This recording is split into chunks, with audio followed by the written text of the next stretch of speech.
Good morning, everybody. I'm Jeff Shee, Associate Dean of Student and Community Engagement in the College of Education. It is my distinct pleasure to join you at the summit today and to introduce our morning panel. What do you get when interdependent issues like the economy, healthcare, housing, race, and education are so intertwined they seem impossible to solve? A wicked problem. This morning, I'd like to welcome the education leaders working on behalf of our students to address these challenges. In 2019, State Superintendent of Public Instruction for Nevada, Joan M. Ebert, took the reins as the Chief State School Officer for Nevada and has worked tirelessly on behalf of Nevada's nearly 500,000 students in 750 schools. Her previous roles include Senior Deputy Commissioner for P20 Education Policy for New York State, Ranking Policy Advisor in the State Commissioner and Board of Regents, as well as Chief Innovation and Productivity Officer and Chief Technology Officer at the Clark County School District. Not to take anything from her experience, we think that the secret to her success is the master's degree she earned here at UNLV. Okay. Clark County School District Superintendent Dr. Jesus F. Jara has been serving public school students for more than 20 years. Since his appointment in 2018 to lead more than 310,000 students in 368 programs on 334 campuses, he worked with the Board of School Trustees on a revised strategic plan, Focus 2024, with more specific goals to accelerate student success. Prior to her 2020 selection to lead the Nevada System of Higher Education as Chancellor, Dr. Melody Rose served as the president of Merrillhurst University, Chancellor of the Oregon University System, Portland State University's Vice Provost for Academic Programs, and Instruction and Dean of Undergraduate Studies, and Chair of Portland State University's Division of Political Science. In her 25-year career in higher education, she has focused on improving student access and success to higher education. Our moderator, who I'm going to introduce, Nevada Independent CEO John Ralston, has been covering politics in Nevada for more than 30 years. In 2017, he launched the Nevada Independent, a nonpartisan, nonprofit news and opinion website, and we're thrilled to welcome him as our moderator today. So please join us all in, join me in welcoming our panel. And yeah.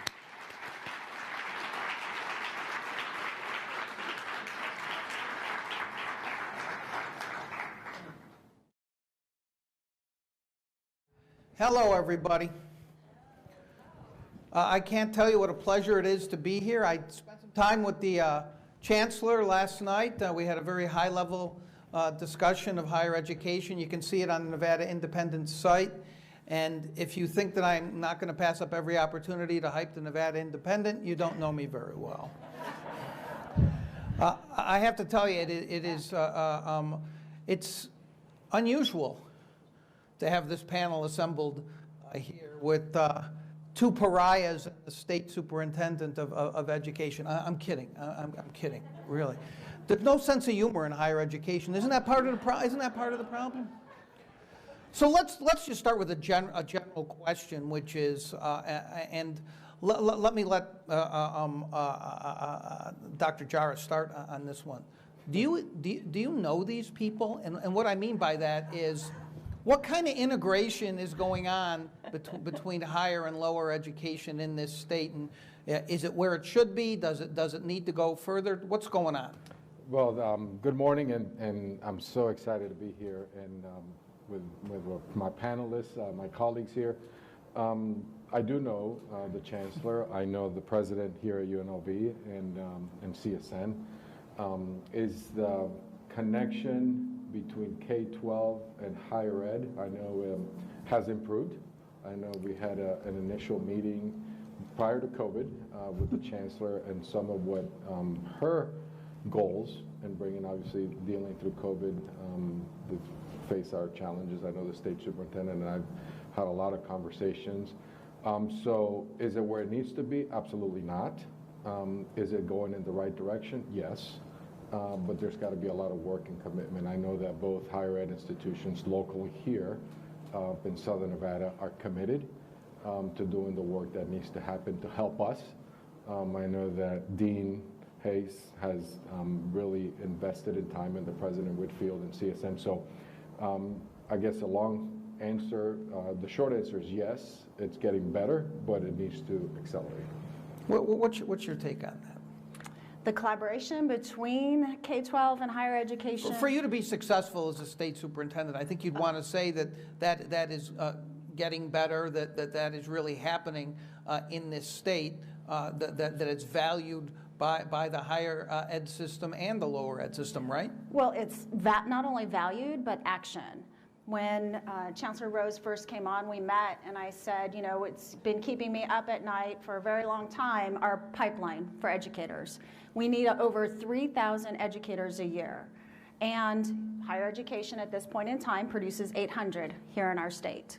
So recruitment has to be out of state when you only have that portion coming within state.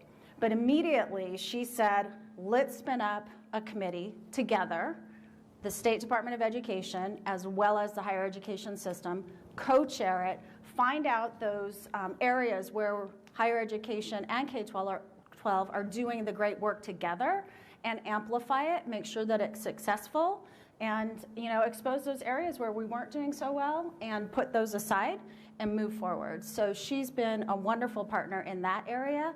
Also, dual credit courses, we also spun up. So there's 2 commissions right away that we spun up to get to work on things that we need to do that we were behind in Nevada. We talked a little last night, Chancellor, about the pipeline and how it can be improved. Talk a little bit about that. Yeah, so I have the good fortune of coming from a state, as does Superintendent Ebert, where we really imagine education as a continuous pipeline. And in Oregon, we refer to it as the cradle to career system. And it suggests my orientation to education, and both of my colleagues here are right. They were among my very first meetings when I arrived over a year ago, because I believe so firmly that their success is our success, right? We are integrally tied, and I hope in the results of the teacher pipeline task force and the dual enrollment task force, we will begin to really move the needle on some vexing challenges that the state has experienced. In terms of how we are working together, I would say this. I think right now we have incredibly productive relationships. We respect one another. We support the work that we are engaged in together. But I think long term we need to move from a relational commitment to a structural commitment. And that can take many forms. But I've said it to Joan before. What we have going is working really, really well, and we're delivering every day. But if one of us, God forbid, gets hit by a bus, I don't know what's going to happen to the relationship between NDE and NSHE. And so we really need to find ways to institutionalize these commitments so that it won't matter who the occupants of the seats are.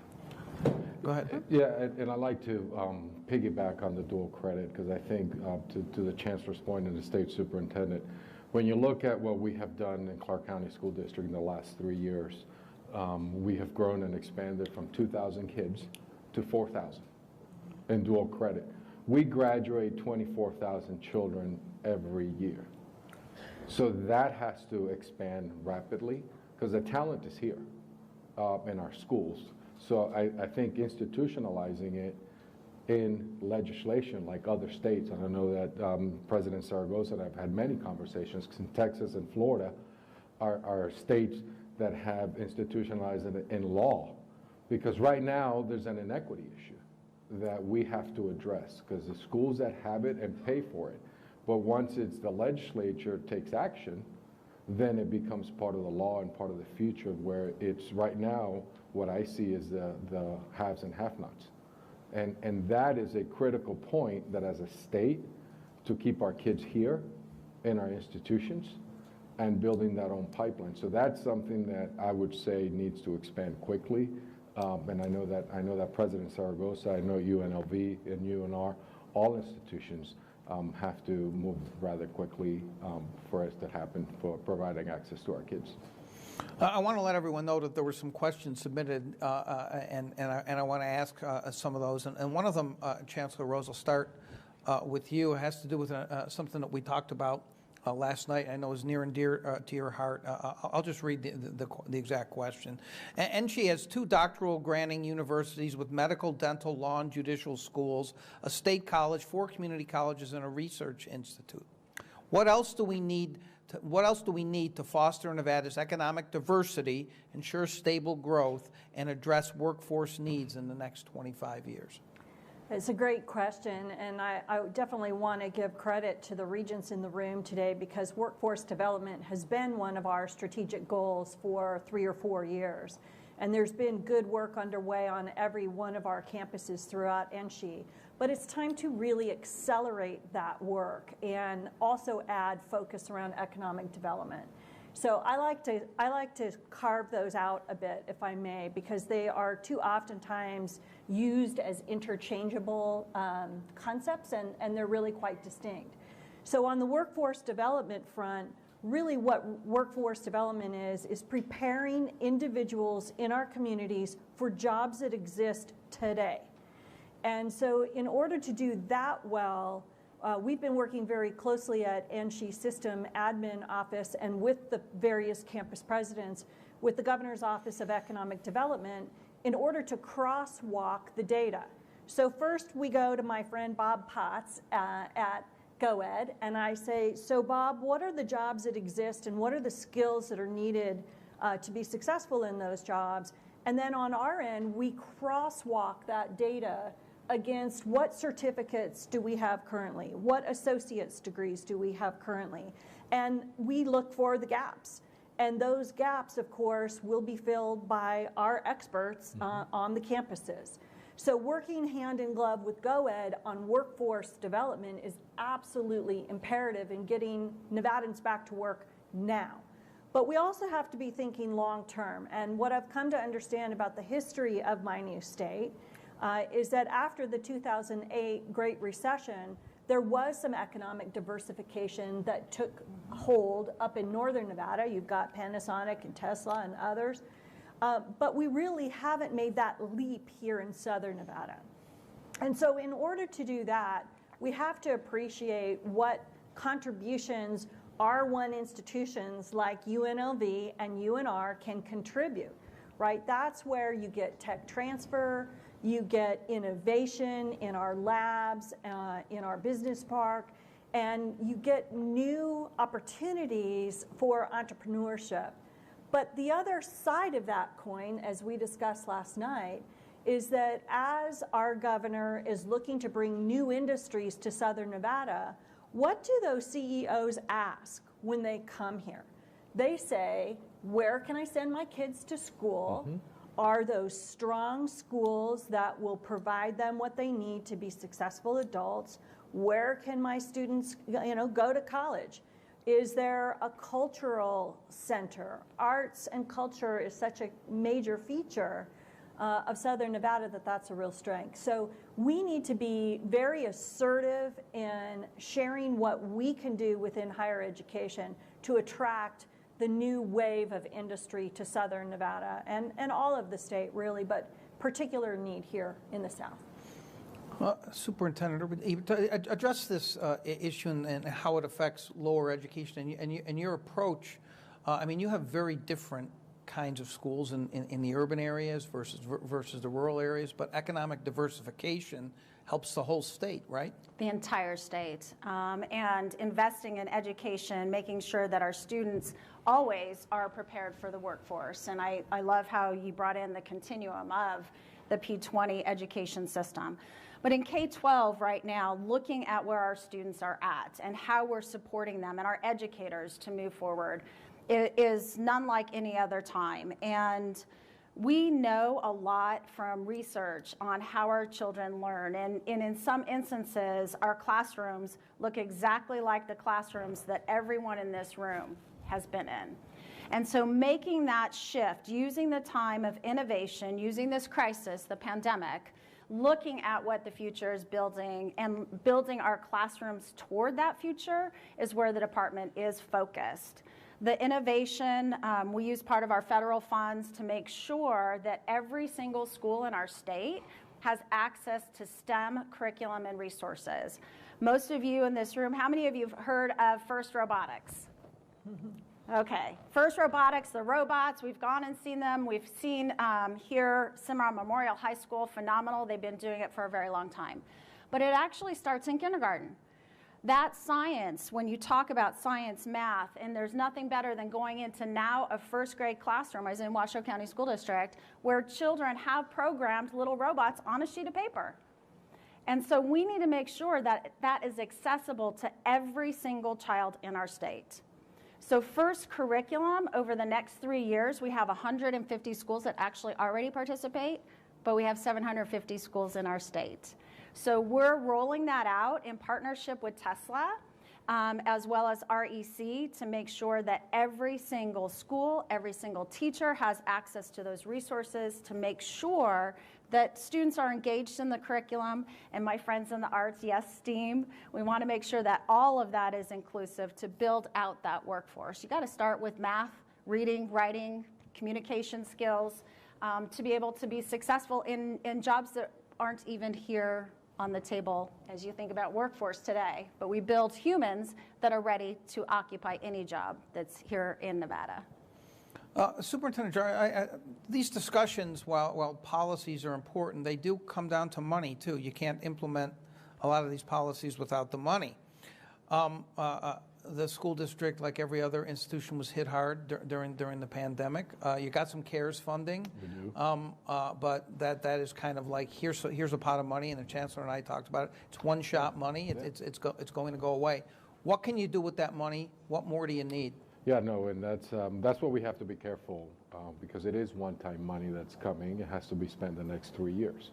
And one of the things that I'm really proud of, and I know that the Opportunity 180, the Public Ed Foundation, to dispel the rumors from what you hear in the community, say, well, superintendent has a plan, he's just, putting it out there. No. What we did is, as a school district, we turned it over to nonprofits and said, go out into the community and tell us what you want for our kids. Not my kids. I'm in charge of the 310,000, and I love every single one of them like they're mine. However, it's the community's kids. So what we're looking and what we have done, and I know there's a presentation today on that, is really what does the community want for our students? So as the state superintendent mentioned, and some of the work that's going on across the state and policy, the CARES dollar, 80% of the funding that we were allocated we're using for student success, right? So it's really around what are we doing in the classroom that's going to change the lives of our kids. So obviously academics is number one, and really putting programs and systems in place to improve the student outcomes. We also have a lot of professional development, because as you know, and I know we've had this conversation, and the funding, I know that the governor has invested in education, but it's been something that has to be improved. And we're using money for professional learning, and really how do we teach differently in our classroom, help and support our educators, as the state superintendent has mentioned, and we all know we can't continue to teach our kids the same way that we were taught, right? Because our kids are digital natives. So what are we doing there? Wraparound services.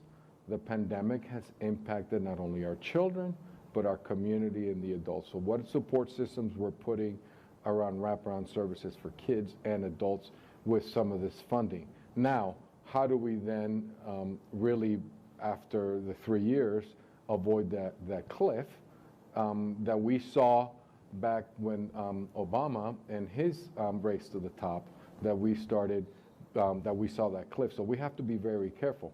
The good thing is that as a school district, we are finally off the fiscal watch. So how do we as a district continue to invest and sustain some of these resources moving forward? Chancellor, a lot of this has to do with the culture. Superintendent Jar talks about the community telling him what the kids want. Well, not to date myself, but I've been around higher and lower education a lot longer than any of you have, and I hear about this all the time. The chamber wants to help. Various groups want to help with education. They care about it. But the really commitment in this community, in this state, is not the same as it is or hasn't been in other cities, maybe even some that you have lived in. Chancellor, I know you're committed to changing that, but that's a really difficult thing to do, because if you don't change the culture that really values education, then the legislators who are making the decisions on that will not feel the pressure to do so, and they'll cheer at the end of every session that they added this much to the pot. That's my experience. How do you do that? Well, it's a tall order, as you suggest. And you know, there's an old saying that culture eats strategy for breakfast.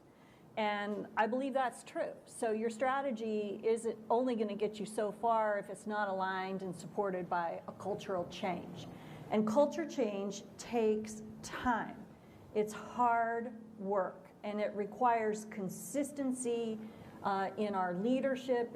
It takes consistency and focus.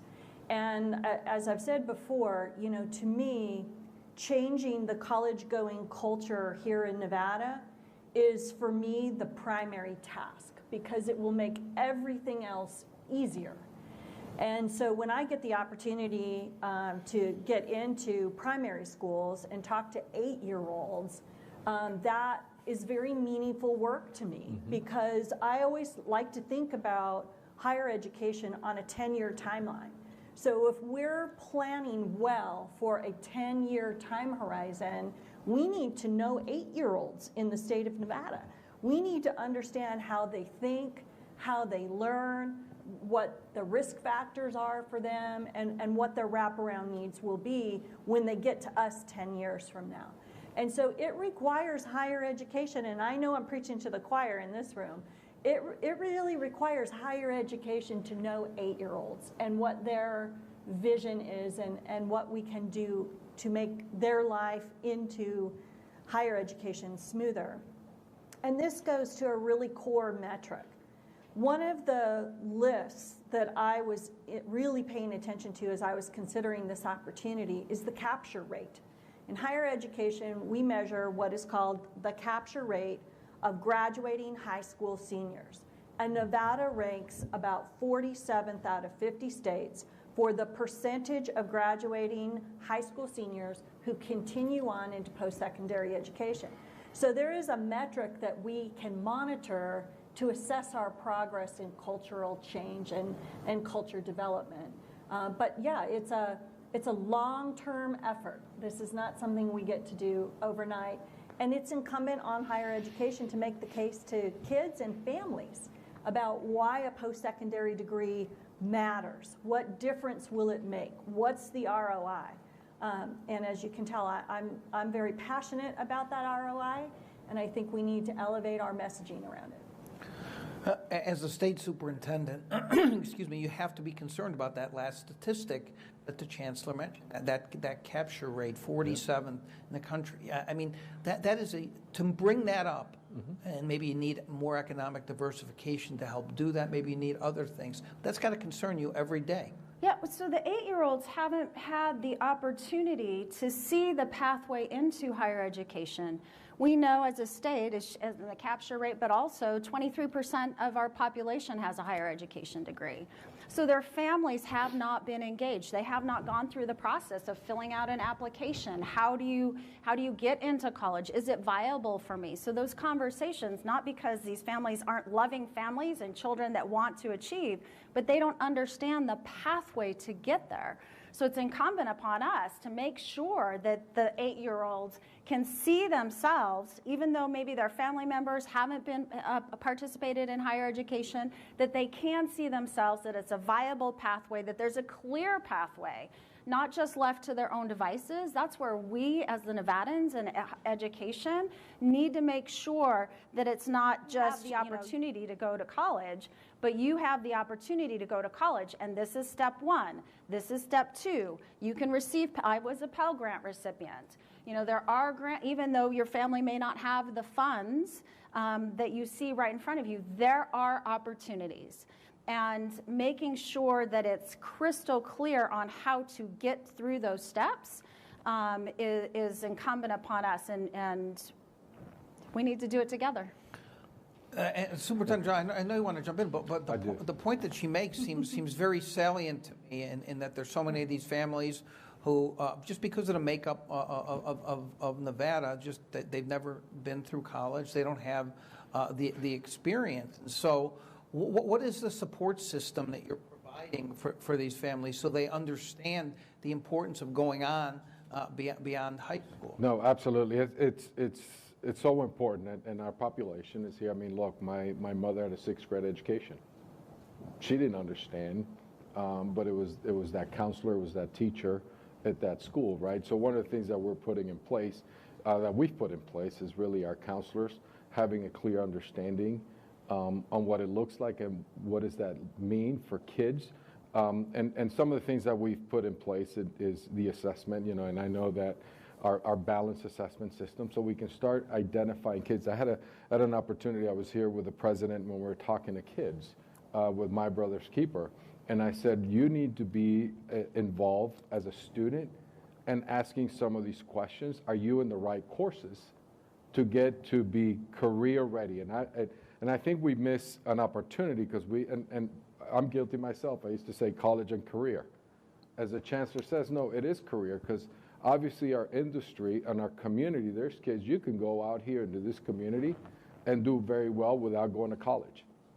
But you need to have the same reading and writing and critical thinking skills as you would to go into college, right? So let's talk about being career ready. So you have that opportunity to have a choice, and your world opens up once you leave our high schools. So we've, training for counselors and putting those wraparound systems in place for our counselors, for our teachers, to get those kids, our kids, ready to be successful. The assessment system. So now, for the first time in years, that now we can track, and one of the things that my deputy superintendent who's here, we are now looking at analytical data, not teacher recommendations, because there's biases.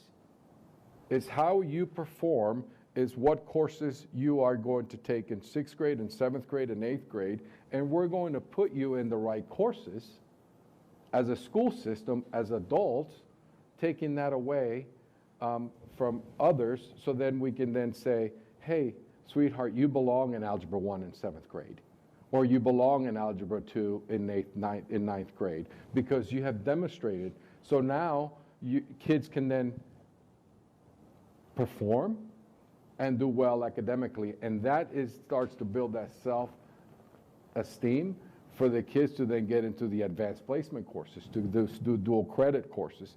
So now the parents at home are saying, wait, Jose, Jesus, Julio can be in this class, and wait, oh, it's going to save me money, and I don't have to, get into financial aid or take out loans. Now you're putting a leg up on our children, and then we're bringing the parents in. So all of these things that we've put in our school system, in our high schools, because not only the 47% the 47th, one of the things that we have as a school system partner with NCAA Clearinghouse, because one of the things that it was a startling data for us 2.5 years ago was that we were looking at kids that we were sending to our NSHE institutions that were taking remedial courses.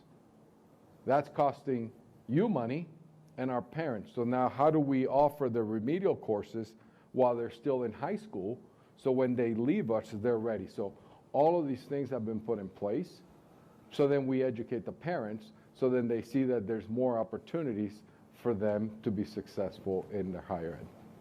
Can I just add one thing to this conversation, John? So much of this is so critical about helping kids be college ready, but I want to flip the script a little bit and say that we also have to make our colleges student ready.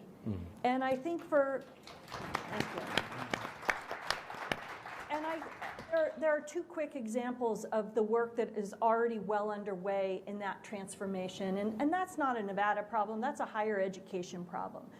For decades, higher education has effectively said, when you're ready, you can come to us.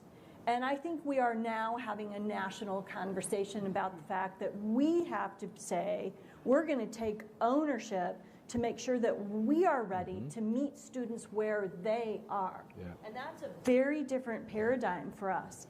And a couple quick examples. Superintendent Jara referenced remedial education.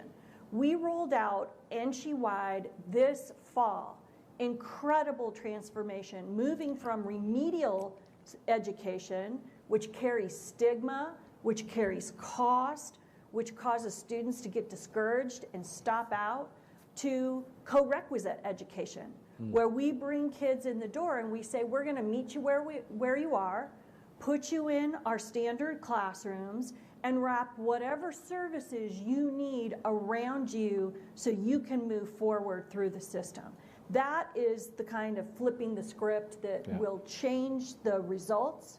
And very quickly, I just want to give a shout out to UNLV and the First Gen initiative. As a first generation college student, and all three of us have some great stories about how we even ended up going to college. As a first gen student, I think this focus on first gen students and their particular needs, particularly given the statistic that the superintendent mentioned about only 23% of Nevadans have a higher education degree, that focus on first gen needs is absolutely critical. And it signals that shifting of perspective to us making ourselves ready for the student. I just want to add what's really beautiful about this conversation is higher education did not do that work alone. We were involved, right, to make that shift. And so those conversations to make sure it's not just one institution, but that continual conversation and iteration of what should transpire was amazing to go through that process of celebration there. So it seems to me that, and this is true for all three of your jobs, that you have to be one of two things to take one of these jobs. Either have to be absolutely nuts, or you have to be a relentless optimist, right? And so let's assume it's the latter. Let's assume it's the latter for the sake of this discussion. Let's assume that things have been getting gradually better. Let's assume that, let's just assume that, even for someone like me to say that. And then the pandemic hits, and it changes everything. And the schools that, in my opinion, have never been properly funded, that never had the attention paid to them, both higher and lower education, by the way, suddenly were hit by a pandemic. You're not just hit financially, but you're hit with having to do remote learning. You're hit with having to deal with campuses roiled by having to wear masks or having to get vaccines, and this applies. How do you remain optimistic, and what do you do to adjust to this new world, which is still roiling, right? Even as we sit here today. So, any of you can take that simple question. Go ahead. No matter how optimistic I am always optimistic about what can be done and not to waste a crisis and to continue. But I mean, first and foremost with this pandemic, and I said it the other day, some of you were at an event, when I coming home and interviewed, no one said, hey, Joan, what are you going to do when the pandemic hits? What's your playbook? Right? There wasn't one. And but it gave us an opportunity. I think as Nevadans, we talk about partnerships, and there have been partnerships, but really deep-rooted partnership, that it's not a crisis that brings us together, but it is a continuum. And so through the crisis, we have built those partnerships. I know we've talked about connecting kids and celebrated, but that is a huge success that we cannot lose ground on with the Public Education Foundation, with Communities and Schools, Opportunity 180, the Governor's Task Force, Elaine Wynn P Foundation. We are still the only state that had the devices and hotspots. Some families did have computers, but they had 4 kids. So you still need to make sure that they had access to the connectivity. And beyond the connectivity is the tools themselves, making sure that teachers had content. So great, you have a device. If there's no content made available, then how does that? Well, Nevada Gold Mine stepped up with $2 million to make sure that there was content available across our state in multiple languages. We are the third most diverse state in the United States now. And to have only one language in tools that are made available, that's crazy. So making sure that there are multiple languages, making sure that there's social emotional supports. We went to Nevada Gold Mines and said, hey, there's content out there. Will you please help us attain that content? And then just the people. I asked immediately when the crisis hit and all the students, knowing distance education is in our DNA in Nevada. Whether it was horseback, back in the day, delivering packets out to someone in Elko. We've had distance education. Distance education is not new to Nevada, but it's how we deliver it and having those opportunities to now learn the new tools, right? So teachers need new tools. There are some people in this room that have been doing learning at a distance for a very long time. And so called upon them and said, hey, I need some digital ambassadors who you need to help. Doesn't matter if you're in Clark, Washoe, Elko, Esmeralda with 78 kids. We have a school district with 78 kids, Esmeralda. Phenomenal, they do great work. One of the educators there is amazing learning at a distance. And so there were teachers that raised their hand that said, I am going to help other teachers learn quickly what I've been able to have the opportunity and share. And so creating Battleborn Buddies and all of this work and creating a new environment to meet the crisis, it's just, we can't, I've seen some people deer in the headlights. They went, oh my gosh, what do we do? No one on this panel said that. We leaned in and said, we need to serve. We've been through crisis in our state, Battleborn, and so took it as an opportunity to, and still, we're not done yet. We have a lot of work to do.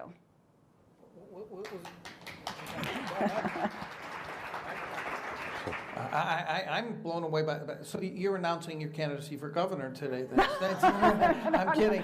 I know my job is to cause problems, sometimes people think, but not in this case. Chancellor, all of this enthusiasm from the state superintendent you just heard and all the groups that stepped up, Nevada Gold Mines, others stepped up. It's great that they're giving money to help with these things, but this is not just about money, and it goes back to something that I know you talked about too, and that is the issue of public-private partnerships, the community stepping up, which of course brings us back to our initial discussion about the community really caring. You named some of the groups, Public Education Foundation, Elaine Wynn's Foundation, Opportunity 180 is a great group, but it's going to take more, Chancellor. It's going to take more, especially after the pandemic and how it has changed the lives of people who deliver education and receive education. It's going to take more than just generosity, right, of donors. What's it going to take? Well, it's going to take transformative thinking too, and we talked about this a bit yesterday, but I was the one last night who said I am relentlessly optimistic. I mean, and also crazy because I'm the one who decided to come here during a pandemic. So, I understood that that's what I was walking into. And to me, this is an enormous opportunity for transformational thinking. I think the pandemic made it clear that incrementalism will not serve us. And we saw in higher education, we always get accused of moving too slowly. I get this question everywhere. Well, how can higher ed change? You move at a glacier pace. You have to consult everyone and their cousin before you can make a decision. Well, I've never said that. but look what we did. Faculty who had never taught online in their careers, never intended to, had to, and in a matter of weeks, move their courses onto a new platform and learn how to do it right. And to me, that is cause for optimism because it is evidence that when push comes to shove, what we care about is student success. And we demonstrated we are capable of significant change on behalf of students. And so I would say, too, moving into the pandemic, before the pandemic, one of the roles I was playing was going to boards all over the nation, talking to them about the pre-existing conditions that higher education entered the pandemic with. We are an industry under stress that must face radical change and do so swiftly if we're going to succeed. And the pandemic, I think, created 6 years worth of transformation in 6 months. So to me, that's a bright spot. On public-private partnerships, to me, there is enormous upside potential in Nevada because we haven't fully leveraged public-private partnerships in this state. And when I was looking at this opportunity, to me, that was one of the amazing levers that we can pull. And mentioned in other settings, we've got a public-private partnership with Tesla up north. We've got an initial public-private partnership here with MGM. But we are just scratching the surface of what is possible with our industry partners. And we have campuses all over the state that are really imagining new forms of partnership that will free up our dependence on state appropriation and give us new perspective, right? Working more closely with industry will also inform our curriculum, which is a positive thing. And finally, we have also historically, I understand, not fully leveraged federal opportunities. So we've mentioned here some of the state philanthropic reservoirs that the superintendent tapped during the downturn. But we have to be thinking about national transformative investment. I'm talking Gates, I'm talking Lumina, I'm talking Carnegie. These are untapped opportunities for higher education in Nevada, and because of our population, because of our 8 great presidents, we are positioned to go after those dollars in new ways. Superintendent Jara, the Chancellor, I don't think these mics are always working, so can you hear me? I don't, okay, it's back on. You get another group that wants me to shut up, Superintendent Jara, can you believe it? No, not The you. The Chancellor used a phrase that I want you to think about, and that is the phrase transformative thinking. And the knock on the Clark County School District long before you got here was it's this behemoth, nothing ever changes, they just keep pouring money into it, and why would we keep pouring money into a system that does not have transformative thinking? We should break up the district. You've heard all the potential solutions. Is there transformative thinking going on in the Clark County School District? Always. And I'll just tell you, I think one of the things that we learned from the pandemic and as we were moving into distance education, I mean, think about this, as the state superintendent mentioned, over a weekend without a playbook. I called my doctoral chair and I said, where was that course on pandemics? I missed that class during this. So one of the things, over a weekend, we went to distance ed. And you heard all from the state superintendent on what we accomplished across the state, but also here in Clark County. And during that time, we spent a lot of time eating Doritos and graham crackers with the team and thinking, how do we move into not only improving distance ed, but then I pushed the team to say, okay, when we come back, whenever that is, what's going to be different? What's going to be different for kids moving forward? So we rolled out an application process for schools to say, okay, you'll have the ability to do what you need to do to provide a choice for families. So we have 17 schools that are doing a pilot. Now, it may not seem like it's a lot out of 366, but 17 schools where we had more than that. We had about 55 that applied, but we went through a rigorous process. Because we needed to make sure that the principal can lead transformational work in their school. It's not just, hey, you're willing. No, can you? Because we needed to be successful. So we had 17 principals that rolled out a pilot on project-based learning.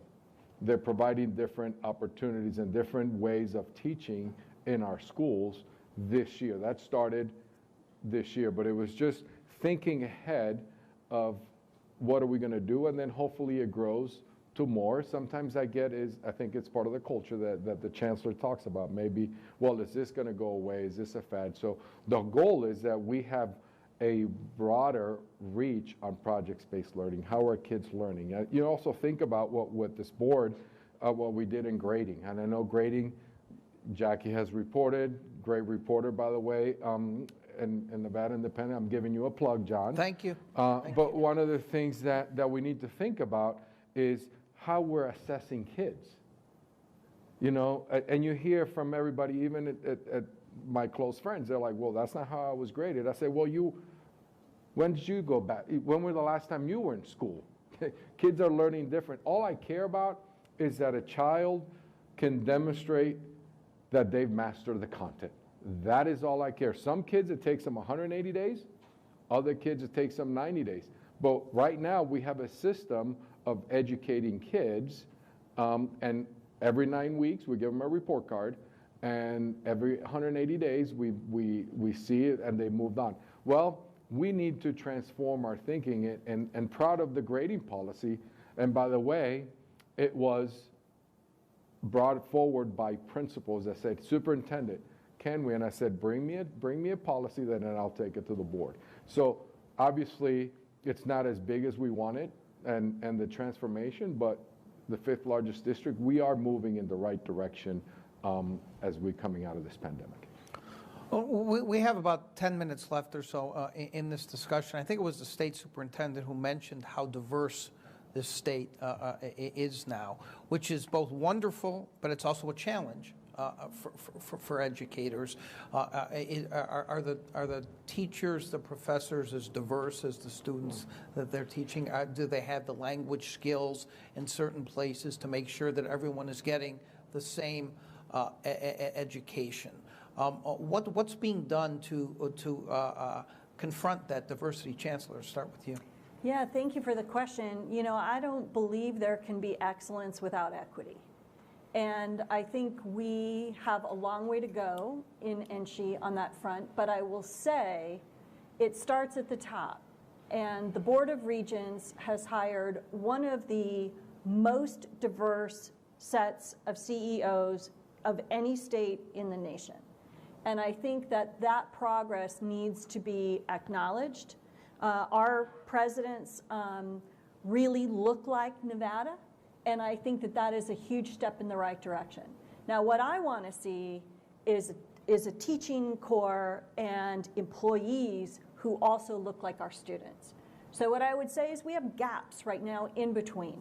So the presidents look like our students, faculty and staff, it depends on where you're looking, at which institution and which department.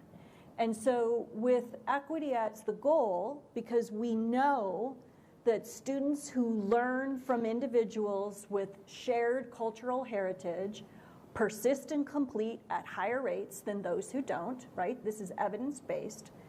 We joined, we created a task force within NSHE, and we joined a national project working with other states who are similarly focused.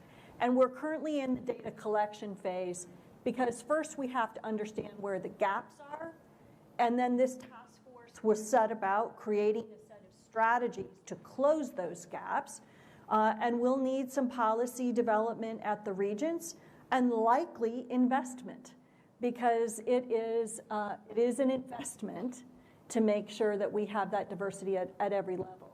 It is a focus, and I am proud that we are taking it head on. Is it a focus at the state level? Absolutely. With the partnership that we have, it has several things. I guess I'd highlight first, Nevada State College has done a phenomenal job in working directly with the high schools here. We put forward about $8 million to help grow our own within the state through the federal funds. Again, the students need to be able to see themselves as teachers. I usually enter the conversation of, think about a teacher who has helped change your life. person that helped you get to where you're at. And then I asked the students, how many of you have thought about being an educator? And more than not, they haven't even thought, they haven't been invited, they haven't thought about it. And we talk about our classrooms being diverse. That's where we're going to get our next generation of teachers. So inviting them, creating that path, being strategic on making sure that they have the supports going through the higher education system, and then they can become the great educator we want them to be. Educators create all the other professions. We need to make sure that we have a diverse workforce that is happy, that can help the children grow. It grows our economy. There are so many upsides to making sure that we diversify our workforce. I will give a plug. My cabinet also is extremely diverse. When you look across the rest of the United States, my cabinet looks much different than the rest of the cabinets, which is, I'm very proud of that. And now it's working to make sure that the rest of the workforce looks like the rest of our state. So Superintendent Jar, I'm going to let you have the last word on this panel because you have a real challenge. Clark County School District is different than the other school districts in the state generally, as we become a majority minority district, and you have to make sure that we're talking about equity. You can't have excellence without equity, which is certainly true. Are all the kids getting the same education? Some kids can barely speak English, some speak English okay, and others can speak English just fine. If you don't give each of those kids the same education, then that pipeline that we've been talking about, it's never going to work. You're going to have all kinds of problems by the time they get to high school, and so that causes the problem. So wave your magic wand. Oh boy. I think as a school system, the work coming out of the pandemic, I think the pandemic across the country, the world, and urban education, it has amplified the inequities that existed here that we knew but didn't address. So we've done a lot of great things. I think, I talked about the grading. What this board is going to see this Thursday is a policy on multi-tier systems of support academically. Never have we done that as a school system.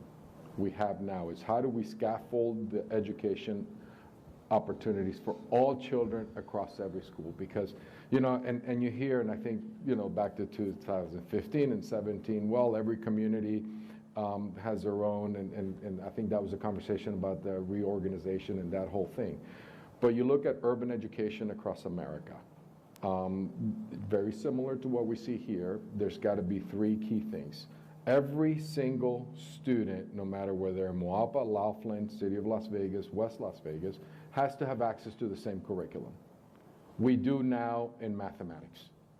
For the first time ever, we have adopted instructional materials and we've provided opportunities for teachers. So we've done that. Our ELL, even though you hear from the experts out in the community that we are not following the master plan, that is the furthest thing from the truth. What we have done is that we're embedding it in our literacy plan that is going to be rolled out for the first time in the school system. We have a literacy plan in how do we teach reading across all schools. So there's a lot of things that now are prime for us to move forward as a school system. So I would just say, I guess my magic wand, I asked the kids this, I know where you're trying to go, John. I think I asked the kids, if you were superintendent at the beginning of the school year, if you were superintendent, what would be your magic wand? They said, to keep our schools open. So what I would say is that what we need to do is stay in the path forward that has been set in this school system for the years to come and follow Focus 2024. Because I'll just say it's not about one person. This is not about one person. This is about an entire community, and I'm optimistic. I'll tell you what, you didn't ask me this last question, so now you gave me the last word, and I'm going to take it. I'm optimistic, and I'll always, always bet on our kids.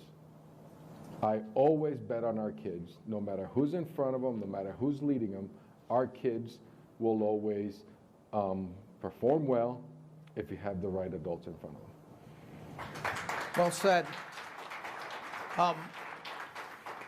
Can I just tell one story as we conclude about betting on our kids? So I walked my 10-year-old stepdaughter to school this morning, and I got within about 25, 50 feet of the school, and she turned around and she said to me, "You need to go." And I said, why? She said, "If you don't, you're really going to damage my credibility." Which just is the greatest thing that's going to happen to me today. Nothing else could make me happier. It has been a real pleasure to bask in all of this optimism. But seriously, what other way is there to be in Nevada about the education system? So 3 very busy people, thoughtful people, dedicated to education. Let's give them all a round of applause.